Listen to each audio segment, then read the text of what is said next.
friends, welcome to Food Lover. Today let's prepare a simple veg mayo sandwich with only 4 ingredients.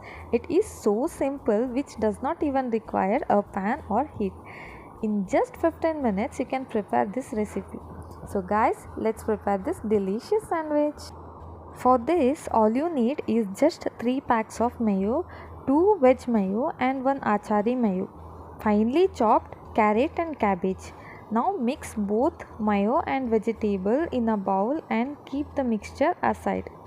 As you can see here, this is our mixture. Now take a slice of bread and chop off its edges. It is very important to chop off its edges because if you keep those edges it might taste bitter. So it's better to chop it off. Actually there is one hack here. Just don't throw away those chopped pieces because you can actually make a breadcrumbs out of this. So just store them in an airtight container so that you can use it in future. Take a slice of bread and spread the mixture on top of it, like how I am showing it to you. Always make sure to use a thick coating because I have tried with a thin coating, but for me thin coating doesn't taste that great, so I'm recommending you thick coating.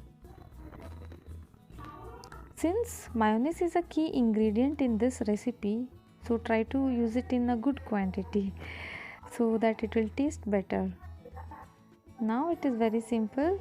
Take another piece of bread like this and place it on top of it. Press it gently. Don't press it too hard because mayonnaise is a greasy substance, it will come out. Now I'm cutting it diagonally. This is very handy shape for me, triangle shape. So I'm cutting it diagonally and our sandwich is ready. Try to prepare this recipe at home guys. It's very simple and delicious. With very less time you can prepare this recipe. It does not even require any pan heat, nothing. So it's great option for your evening snacks with very less ingredients. It hardly takes 4 ingredients. So guys, if you like this kind of a video, please subscribe, share, like our video, and also don't forget to comment it down below how it came. Definitely it will come good. Thanks for watching. Thank you.